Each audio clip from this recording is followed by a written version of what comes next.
होली, ये नाम सुनते ही क्या ख्याल आता है मन में? रंग, गुलाल, हंसी मजाक और ढेर सारी खुशियां, है ना? लेकिन कहते हैं ना, हर रोशनी के पीछे एक साया भी होता है। तो आज हम होली के उन्हीं चमकीले रंगों के पीछे छिपे एक ऐसे ही अंधेरे की पड़ताल करेंगे जहां त्योहार की मस्ती पर खौफ का साया मंडराता है।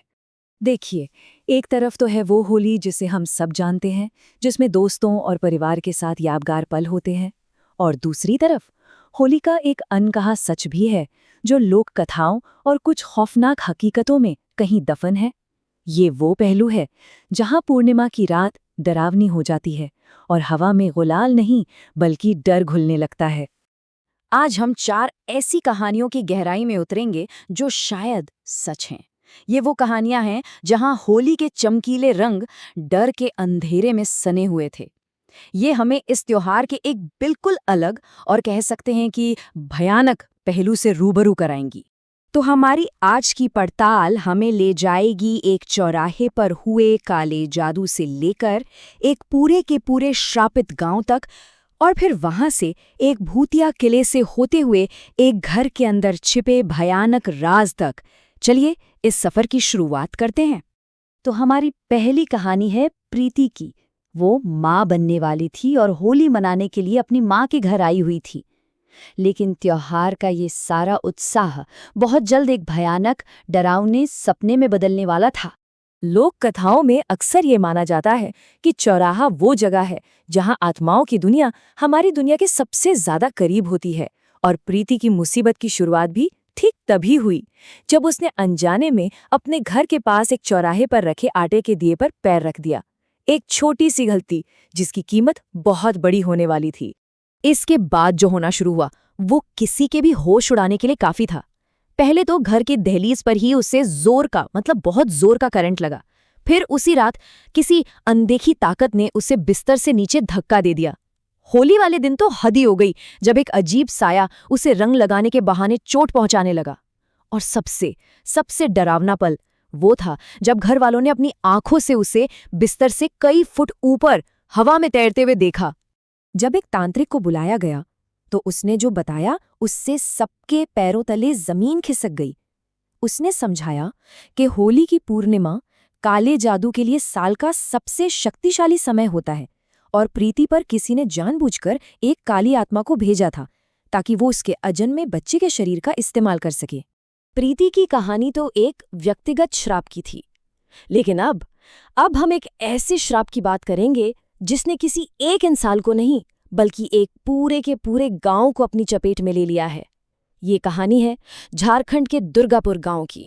यकीन करना मुश्किल है पर यह सच है। इस गांव में पिछले 100 सालों से होली का त्योहार नहीं मनाया गया। यहाँ रंग नहीं उड़ते बल्कि हर साल मातम और डर का एक अजीब सा सन्नाटा पसर जाता है। पता है, इस श्राप की जड़ें एक बहुत ही दुखद इतिहास में हैं। करीब 100 साल पहले होली के ही दिन गांव के राजा के बेटे की मौत हो गई थी। सदमे में डूबे राजा ने होली पर हमेशा के लिए प्रतिबंध लगा दिया। कुछ साल बाद उसी राजा ने होली के दिन ही आत्महत्या कर ली और फिर गांव पर अकाल का कहर टूट पड़ा। तभी से गांव वाले ये मानने लगे कि होली मनाना मतलब मौत को दावत देना है। गांव वाले एक कहानी भी सुनाते हैं कि कैसे सालों पहले एक नए आदमी ने इस परंपरा को अंधविश्वास कहकर इसका मजाक उड़ाया और होली खेल ली। अगली सुबह वो आदमी गायब हो गया। लोगों का मानना है कि राजा के भूत ने ही उसे मार डाला था और यही डर आज भी उन गांव वालों के दिलों में जिंदा है।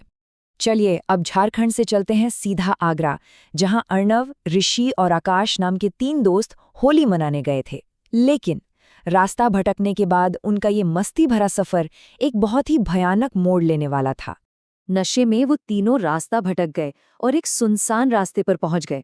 वहां उन्हें एक पुराने से खंडहर के अंदर से हंसने खेलने की आवाजें सुनाई दी। अब जरा सोचिए, उनके मन में एक ही सवाल था, इस वीरान सी जगह पर आधी रात को कौन होली बना रहा है? जब उन्होंने अंदर झांक कर देखा तो वो हैरान रह गए। अंदर दर्जनों लोग खुशी से नाच रहे थे, गा रहे थे और एक दूसरे को रंग लगा रहे थे। माहौल इतना ज्यादा खुशनुमा था कि वो तीनों भी खुद को रोक नहीं पाए और उस जश्न में शामिल हो गए।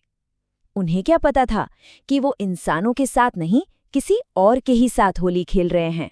लेकिन जैसे ही सूरज ढला, उस जश्न का माहौल एकदम से बदलने लगा। अचानक उन लोगों के वो मुस्कुराते हुए चेहरे नीले पड़ने शुरू हो गए।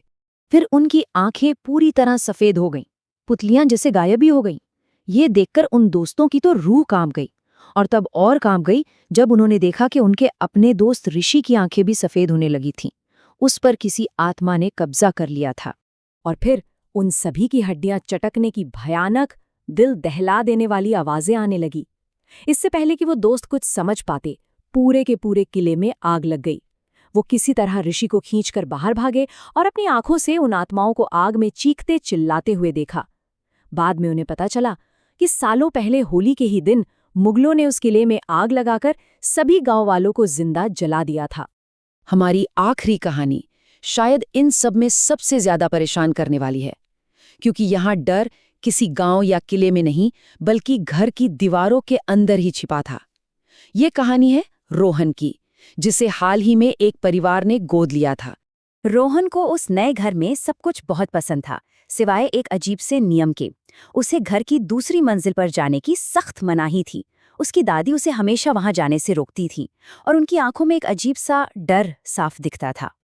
होली से ठीक एक रात पहले रोहन ने वो नियम तोड़ दिया। वो चुपके से दूसरी मंजिल पर चला गया, जहां एक बंद कमरे से दस्तक की आवाज आ रही थी अंदर से। तभी उसके सामने नीले रंग और सफेद आंखों वाला एक लड़का प्रकट हुआ और एक झटके में रोहन के शरीर में घुस गया। अगली सुबह जब परिवार वाले ऊपर पहुंचे तो उन्होंने देखा कि दादी मृत पड़ी है और रोहन ठीक उनके बगल में तड़प रहा था। जब रोहन होश में आया तो उसने जो राज खोला वो दिल दहला देने वाला था। उस आत्मा ने उसे बताया था कि वो उसी परिवार का पहला बेटा था, और उसकी वो प्यार करने वाली दादी असल में शैतान की पुजारिन थी, जिसने सालों पहले होली के ही दिन अपने ही पोते की बलि चढ़ा दी थी। वो आत्मा बस अपना बदला लेने लौटी थी। ये कहानियां हमें एक बात तो जरूर याद दिलाती हैं कि हर चमकती चीज सोना नहीं होती। जहां खुशी और जश्न होता है, वहीं अक्सर अंधेरे कोने भी होते हैं, जहां न जाने कितनी अनसुनी और डरावनी कहानियां दफन होती हैं। तो अगली बार जब भी कोई त्योहार मनाया जाए, तो एक पल रुककर ये सोचना तो बनता है कि क्या हमारे इन जश्न और परंपराओं के पीछे भी कोई ऐसी कहानी छिपी हो सकती है, कोई ऐसा राज जिसके बारे में आज तक किसी ने बात ही नहीं की।